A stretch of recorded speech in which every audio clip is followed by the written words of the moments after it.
Good morning all of you. Jyoti public school के online class में आपका स्वागत है।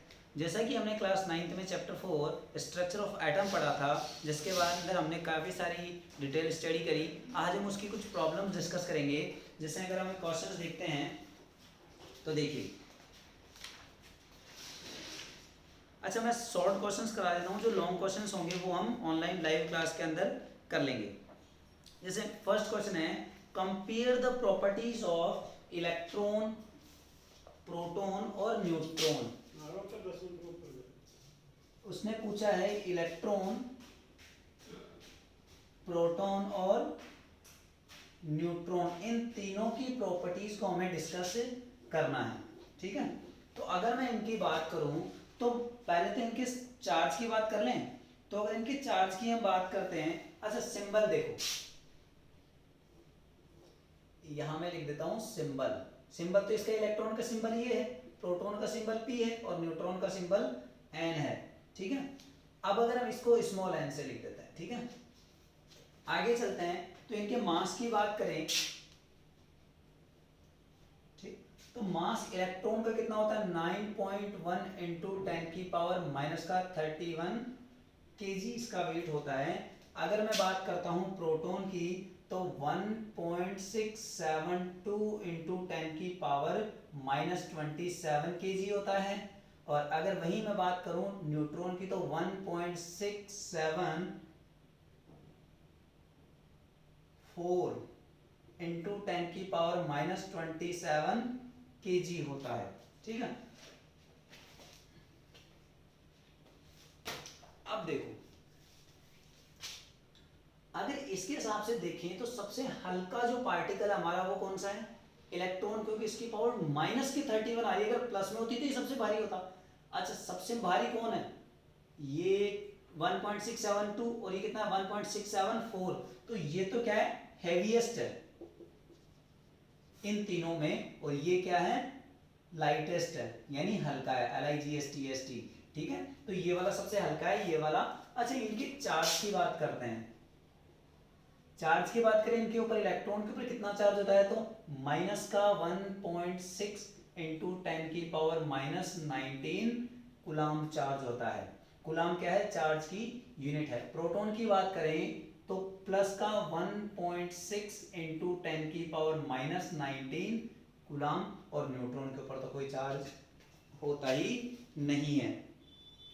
अच्छा अगर हम इसमें देखें तो इसकी चार्ज की अगर हम बात करें कि जब ये रिलेटिव का मतलब जब हमने के इलेक्ट्रॉन दिया या लिया या प्रोटॉन, तो उस केस में इसका चार्ज कितना होगा, -1 और इसका कितना होगा, +1। तो ये सारी प्रॉपर्टीज हमने किसकी देखी, इलेक्ट्रॉन, प्रोटॉन और न्यूट्रॉन की। सबसे हल्का कौन है इसमें, इलेक्ट्रॉन। सबसे भारी कौन है, न्यूट्रॉन। ठीक है, न्यूट्रॉन के ऊपर याद रखना कोई चार्ज नहीं होता। न्यूट्रॉन फिर से याद रखना, न्यूट्रल।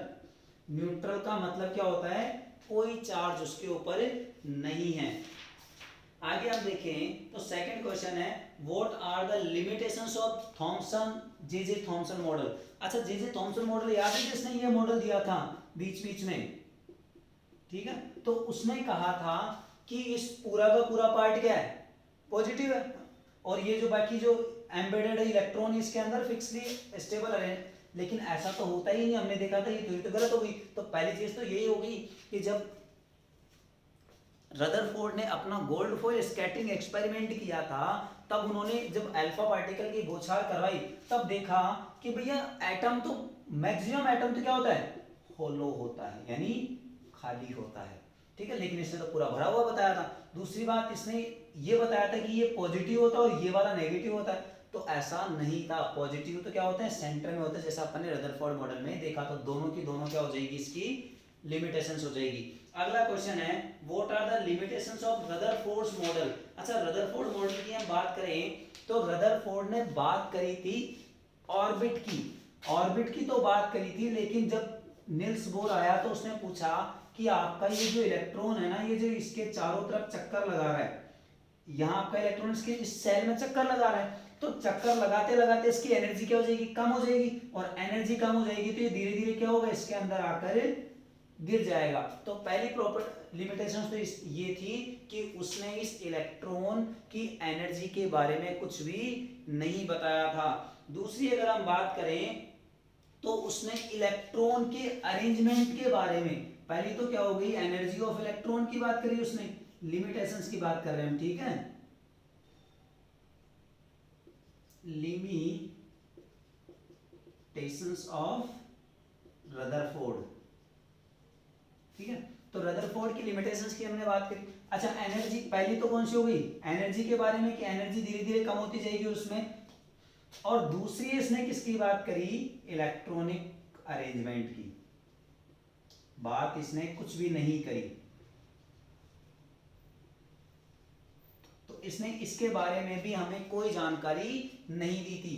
तो रदरफोर्ड की दो लिमिटेशंस है, दो लिमिटेशंस कौन कौन सी, कि पहली बात तो उसने इलेक्ट्रॉन की एनर्जी के बारे में हमें कुछ नहीं बताया कि अगर इलेक्ट्रॉन घूम रहा है तो वो अपना एनर्जी रिलीज करेगा, एनर्जी रिलीज करेगा तो धीरे धीरे कहाँ की गिर जाना चाहिए, न्यूक्लियस में, लेकिन उसने कुछ भी नहीं बताया। अगले क्वेश्चन पे हम चलें तो describe the Bohr's model of atom, bore के मॉडल के बारे में बताएं। तो हमने उसके तीन पोस्टुलेट देखे थे बोर के। अगर मैं बोर के मॉडल की बात करता हूं तो सबसे पहले तो बोर ने ये कहा कि मेरा जो इलेक्ट्रॉन है वो कहाँ घूम रहा है, स्टेबल ऑर्बिट के अंदर घूम रहा है।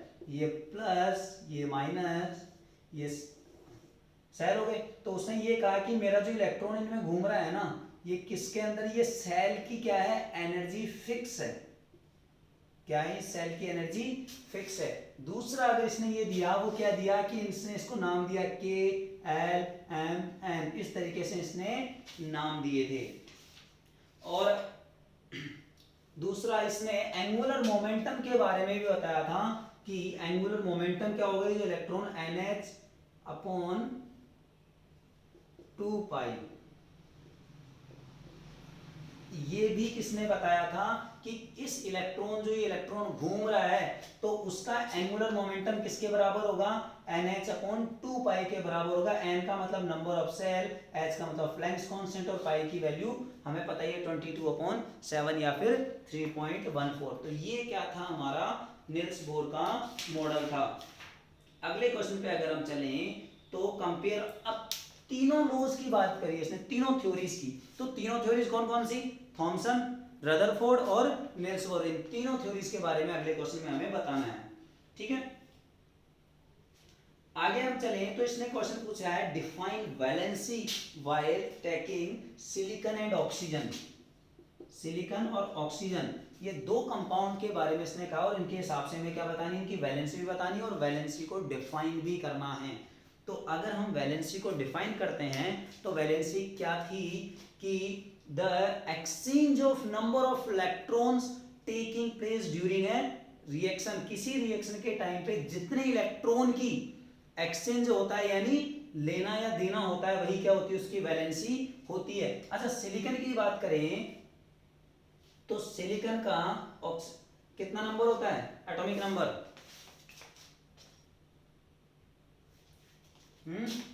तो एटॉमिक नंबर इसका 14 हो गया, और ऑक्सीजन में कितना होता है 8।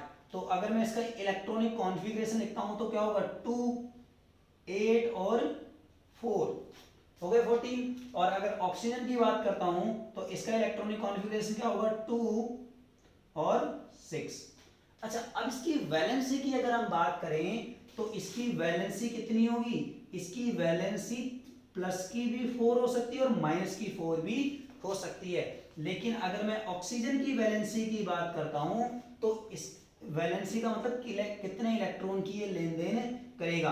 तो जनरल केस में क्या होता है कि ये कितने की करेगा, 2 इलेक्ट्रॉन की, और 2 इलेक्ट्रॉन लेगा, इसलिए इसकी वैलेंसी कितनी हो जाएगी, माइनस की 2 वैलेंसी इसकी हो जाएगी। सिलिकॉन की प्लस की 4 या माइनस की 4, क्योंकि 4 इलेक्ट्रॉन है आउटर मोस्ट सेल के अंदर, तो उन 4 इलेक्ट्रॉन को ये ले भी सकता है और किसी को दे भी सकता है। अगला क्वेश्चन अगर हम देखते हैं तो बोल रहा है explain with example atomic number, कि एटॉमिक नंबर क्या होता है उनको किसी एग्जांपल से हमें समझाना है। तो एटॉमिक नंबर क्या होता है कि किसी एटम के अंदर जितने प्रोटॉन्स होंगे वही उसके क्या होगा, एटॉमिक नंबर होगा। वही उसका एटॉमिक नंबर होगा। पहली बात करते हैं एटॉमिक नंबर की। तो एटॉमिक नंबर क्या होगा? Number of protons found in an atom is equal to atomic number. ठीक है। अच्छा, जैसे कोई एग्जांपल लें तो अगर मैं हाइड्रोजन की बात करूं तो हाइड्रोजन में कितने प्रोटॉन होते हैं? एक प्रोटॉन होता है। ठीक है, हाइड्रोजन में प्रोटॉन कितना होता है? एक होता है। तो इसका एटॉमिक नंबर भी कितना होगा? एटॉमिक नंबर को हम Z से शो करते हैं। ठीक है, तो एक होगा। अगर ऑक्सीजन की बात करूं तो प्रोटॉन्स इसमें कितने होते हैं? 8 होते हैं। तो एटॉमिक नंबर भी कितने हो जाएंगे इसके? 8 हो जाएंगे। अगला पूछ रहा है वो मास नंबर, कि मास नंबर क्या होता है?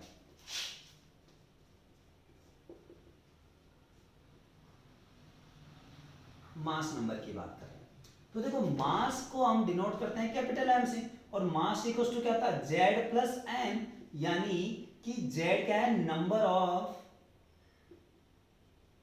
एटॉमिक, ये भी कह सकते हैं, या फिर अपन पी प्लस एन भी लिख दे सकते हैं यहाँ पे। पी यानी प्रोटॉन्स, और एन का मतलब हो गया न्यूट्रॉन। देखो, हमने भी थोड़ी देर पहले देखा था कि इलेक्ट्रॉन का मास कितना था?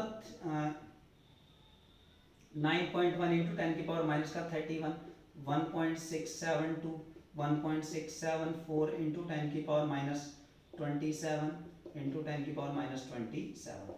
ये सारे केजीज के अंदर है। तो देखो, अगर मैं ये प्रोटॉन का हो गया और ये न्यूट्रॉन का हो गया, इन तीनों में हमने देखा था सबसे हल्का कौन है? ये है। कि देखो, इसकी और इसकी पावर में लगभग 1000 का फर्क है।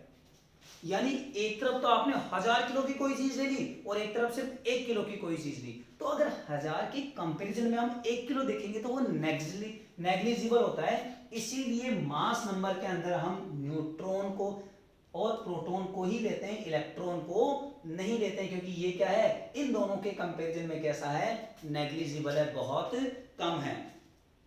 आगे अगर हम चलें तो आइसोटॉप्स पूछ रहा है। ठीक है,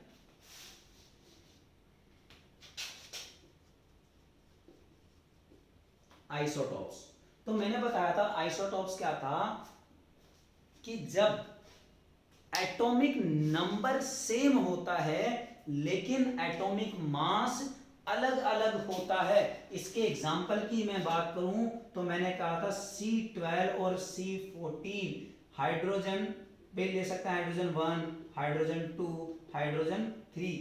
हम क्लोरीन भी ले सकते हैं 35.5 और 37.5। तो ये सारे क्या, अगर इनके मैं एटॉमिक नंबर की बात करता हूं तो कार्बन का कितना होगा? 6, इसका 1 1 1 और इसका 17।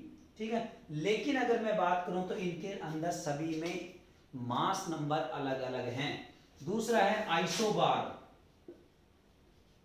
तो अगर मैं आइसोबार की बात करता हूं तो जब दो अलग अलग एलिमेंट्स के एटॉमिक नंबर अलग अलग होंगे और उनका मास क्या होगा? सेम होगा। जैसे हमने C14 देखा और एक N14 देखा। इसके अंदर कार्बन के अंदर प्रोटॉन्स 6, इलेक्ट्रॉन्स, मास, मतलब यहां मैं N ले लेता हूं, N 6, मास कितना होगा इसका? 14। यहाँ N इधर 7 और M कितना हो गया? 14। देखो, नंबर ऑफ यानी कि एटॉमिक नंबर इसका 6 है, इसका 7 है, लेकिन दोनों का मास कैसा है? बराबर है। यहां पर एटॉमिक नंबर सेम था, मास अलग अलग था। यहां पर एटॉमिक नंबर अलग है, मास सेम है। यानी आइसोबार और आइसोटॉप्स आपस में एक दूसरे के उल्टे होते हैं। अगले क्वेश्चन पे हम चलते हैं। तो पूछ रहा है कि Na पॉजिटिव जो है, क्या बोला उसने? कि Na पॉजिटिव के जो K और L जो सेल है ना, वो कंप्लीटली फिल्ड होते हैं, ऐसा क्यों? उसको समझाना हमें। देखो, अगर मैं बात करता हूं तो Na पॉजिटिव, अगर मैं सोडियम की बात करता हूं पहले, सीधी सी बात, तो सोडियम का एटॉमिक नंबर 11, यानी इसके अंदर प्रोटॉन भी 11, इलेक्ट्रॉन भी 11 और न्यूट्रॉन भी 11। ठीक है, सॉरी 12। तो न्यूट्रॉन की हम बात ही नहीं करते, वैसे तो 12 होते हैं इसमें। ठीक है, अब देखो, ये था तब, लेकिन इस पर क्या लगा हुआ है, पॉजिटिव। पॉजिटिव का मतलब देखो, प्रोटॉन की तो लेन देन होती ही नहीं है क्योंकि वो तो न्यूक्लियस में होता है, हमेशा लेन देन किसकी होती है, इलेक्ट्रॉन की। और पॉजिटिव इसके ऊपर लगा हुआ मतलब इसने इलेक्ट्रॉन दिया है। अच्छा, मैं इसका इलेक्ट्रॉनिक कॉन्फ़िगरेशन लिखता हूं, तो इलेक्ट्रॉनिक कॉन्फ़िगरेशन की बात करें इसके, तो क्या होगा, के एल एम एन, ऐसे ही तो था। पहले में 2 भरे जाते हैं, फिर कितने भरे जाते हैं, 8 भरे जाते हैं, 8 और 2 10, और तीसरे में 1। एम सेल के अंदर कितने इलेक्ट्रॉन है, 1। अब यहां पर लगा हुआ है क्या है, पॉजिटिव। पॉजिटिव का मतलब इसने ये 1 इलेक्ट्रॉन यहां से निकाल दिया बाहर, निकाल दिया। तो देखो पहले में 2 भरे जाते हैं, 2 भरे हुए, दूसरे में 8 भरे जाते हैं, बिल्कुल भरे हुए। तो यही तो इसने पूछा है कि कैसे, ऐसा कैसे हुआ, क्योंकि पॉजिटिव का मतलब क्या होता है, 1 इलेक्ट्रॉन का इसने क्या कर दिया, डोनेशन कर दिया। 1 इलेक्ट्रॉन को क्या कर दिया, डोनेशन कर दिया। अगला क्वेश्चन है,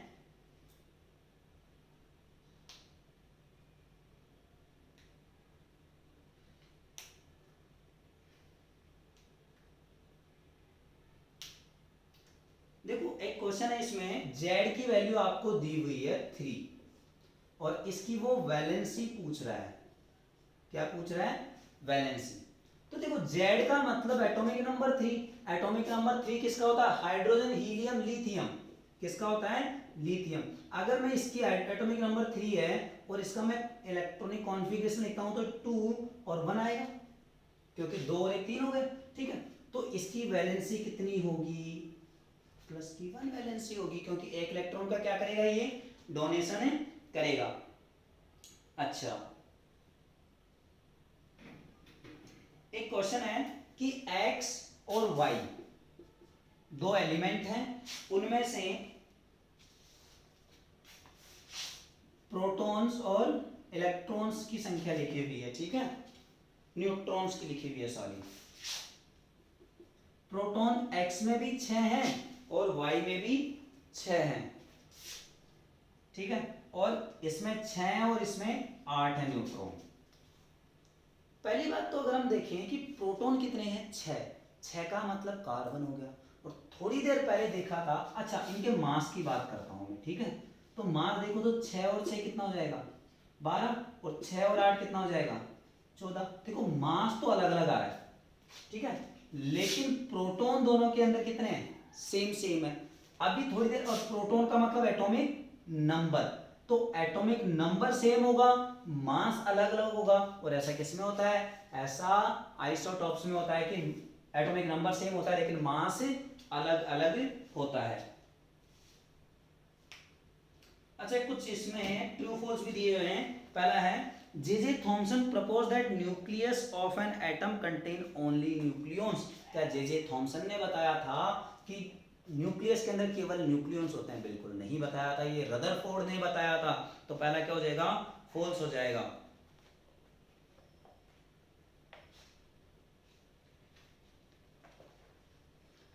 अगला पूछ रहा है, and neutron is form by electron and a proton combining together. कि क्या जो न्यूट्रॉन है वो इलेक्ट्रॉन और प्रोटॉन दोनों के मिलने से बनता है इसीलिए वो न्यूट्रॉन होता है? तो ऐसा बिल्कुल नहीं होता है, ये फॉल्स स्टेटमेंट है। The mass of electron is about 2000 time 1/2000 times of the proton. ये भी गलत है, लगभग 1800 कुछ होता है, 2000 नहीं होता, 1837 होता है, ठीक है। अगला क्वेश्चन है, Rutherford alpha particle scattering experiment was responsible for the discovery of. कि रदरफोर्ड ने जो अल्फा पार्टिकल करा था स्कैटरिंग एक्सपेरिमेंट, उससे उसने किसका पता लगाया, प्रोटॉन का पता लगाया, इलेक्ट्रॉन का पता लगाया, न्यूक्लियस का पता लगाया, या न्यूट्रॉन का पता लगाया? तो देखो, अगर हम बात करते हैं रदरफोर्ड के चिप वाली एक्सपेरिमेंट, याद करो, और चिप के बाहर उसने ये लगाया था, इधर से उसने अल्फा पार्टिकल भेजा था, तो उसने देखा कि मैक्सिमम तो खाली चले गए यानी होलो है। फिर उसने एक लगभग 20,000 में एक ऐसा था जो वापस आया, और अल्फा पार्टिकल कैसा होता है, पॉजिटिव, यानी उसने ये बताया कि इसके सेंटर में कोई ऐसी चीज है जिसके अंदर बहुत ज्यादा क्या है, पॉजिटिव चार्ज, और उसका पूरा का पूरा मास भी उसी में। तो इसने किसकी बात करी, न्यूक्लियस की बात करी। अच्छा आगे देखते हैं, तो बोल रहा है isotopes have of an element have the same physical property, the same chemical property, different number of neutrons and different atomic number. Isotopes बोला इसने, तो आइसोटोप्स अभी अभी तो देखा कि देखो इस आइसोटोप्स में क्या अलग है, फिजिकल प्रॉपर्टीज, केमिकल प्रॉपर्टीज, या डिफरेंट नंबर ऑफ न्यूट्रॉन्स। बिल्कुल इसमें देखो ये दोनों आइसोटोप्स ही थे और इन दोनों में क्या है, इसमें 6 और इसमें 8 है, यानी नंबर ऑफ न्यूट्रॉन्स दोनों में कैसे हैं, अलग अलग हैं। यानी ऑप्शन सी हो जाएगा। Name the valence number of valence electron in Cl negative ion. किसकी बात कर रहा है, Cl नेगेटिव आयन की बात कर रहा है। ठीक है, तो देखो कार्बन, अगर मैं सिंपल क्लोरीन की बात करूं तो सिंपल क्लोरीन में देखो, मैं इधर दोबारा बता देता हूं आपको। अच्छा मैंने क्लोरीन की बात करी, तो क्लोरीन का कितना होता है एटॉमिक नंबर 7, यानी कि 2 8 हो गए 10, और अब कितने बचे 7, यानी कि 17। तो लेकिन ये किसकी बात कर रहा है, Cl नेगेटिव की बात कर रहा है। Cl नेगेटिव का मतलब देखो नेगेटिव लग रहा है, यानी इसने एक इलेक्ट्रॉन ले लिया तो क्या होगा, अब 18 हो जाएंगे इसमें इलेक्ट्रॉन। पहले यहाँ पे इलेक्ट्रॉन कितने थे, 17 थे, अब 18 हो गए। ठीक है, तो 2 8 और 8 पूरा कंप्लीटली फिल्ड हो रहा है। तो क्या क्वेश्चन पूछा है, number of valence electron, valence में कितने होंगे, 8 इलेक्ट्रॉन होंगे। अच्छा अगला क्वेश्चन है, which of the following is A correct electronic configuration of sodium. Sodium का इसमें करेक्ट इलेक्ट्रॉनिक कॉन्फ़िगरेशन पूछा है। तो सोडियम में इलेक्ट्रॉन कितने होते हैं, 11।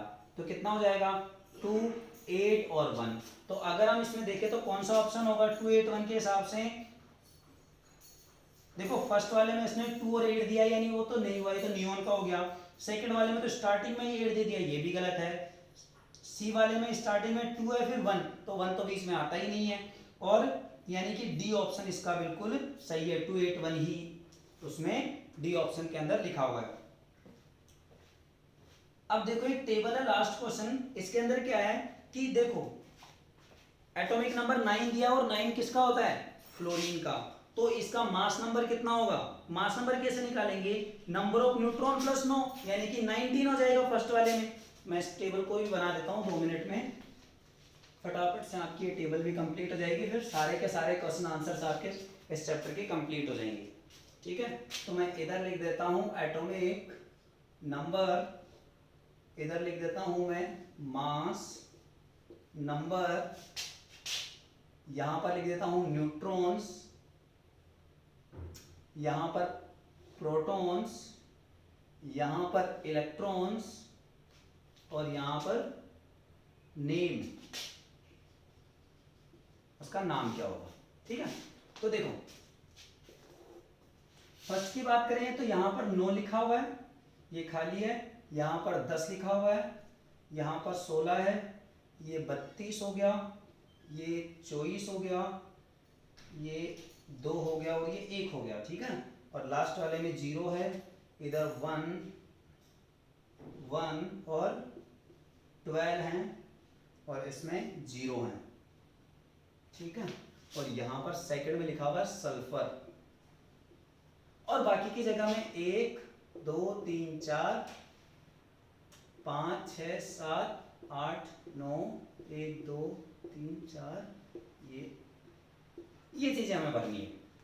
तो देखो सबसे पहले हम बात करें तो मास नंबर पूछा, जितना एटॉमिक नंबर होता है वो कि वो क्या होंगे इसमें, प्रोटॉन, इसमें 16 तो इसमें यहाँ पर 12 है तो यहाँ 12 हो जाएंगे, यहाँ पर 1 है तो यहाँ 1 हो जाएगा, और यहाँ भी 1 है तो 1 हो जाएगा। अब चलो इनके हिसाब से हम नाम भी लिख लेते हैं पहले, ये भी तो 1 नंबर कौन होता है, हाइड्रोजन होता है। अब देखो मास नंबर यहाँ पर 1 है, यहाँ पर 2 है।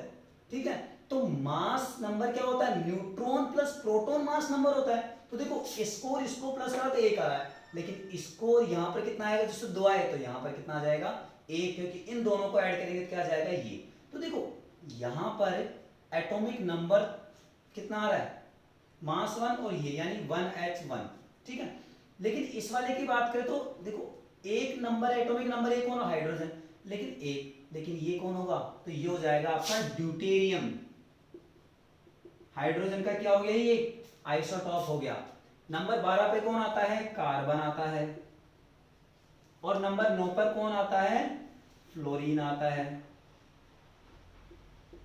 ठीक है। अच्छा, इलेक्ट्रॉन की बात करते हैं तो जितना एटॉमिक नंबर होता है यानी 9। अच्छा, यहां पर देखो इलेक्ट्रॉन भी कितना है, प्लस है, मतलब कोई इलेक्ट्रॉन नहीं है, यानी इसके ऊपर क्या होगा, हाइड्रोजन आयन होगा ये, क्योंकि इसने अपना इलेक्ट्रॉन बाहर निकाल दिया, ठीक है। अब देखो और हम देखें तो 9 ये हो गया, तो इसका मास नंबर कितना होगा, 19 हो जाएगा। इन दोनों में से एटॉमिक नंबर में से अगर इसको हटा देता हूं तो इसमें न्यूट्रॉन्स कितने होंगे, 16 होंगे। इसमें से इसको माइनस कर दूंगा तो इसका भी कितना होगा, न्यूट्रॉन्स 12 होंगे। इसमें से इसको माइनस किया तो 1। अब हमारे सिर्फ इलेक्ट्रॉन्स बचे हैं, ठीक है। इलेक्ट्रॉन तो सल्फर में कितने इलेक्ट्रॉन होते हैं, 16 इलेक्ट्रॉन होते हैं। कार्बन में कितने इलेक्ट्रॉन होते हैं, 12 इलेक्ट्रॉन होते हैं। और हाइड्रोजन में कितने इलेक्ट्रॉन होते हैं, 1 इलेक्ट्रॉन। तो यहां पर हमारी टेबल ये भी कंप्लीट हो जाती है। अब इसमें एक क्वेश्चन, शायद 1-2 क्वेश्चन रह गए, वो हम कल लाइव क्लास जो होगी उसमें डिस्कस करेंगे। यहाँ तक हमारा चैप्टर कंप्लीट हो जाता है। कल हम इसी की लाइव क्लास लेंगे जिसमें ज़्यादा से ज़्यादा प्रेजेंट होने चाहिए बच्चे, ठीक है। तो आज के लिए हम इतना करेंगे। वीडियो को ज़्यादा से ज़्यादा लाइक करें, शेयर करें एंड सब्सक्राइब करें। धन्यवाद।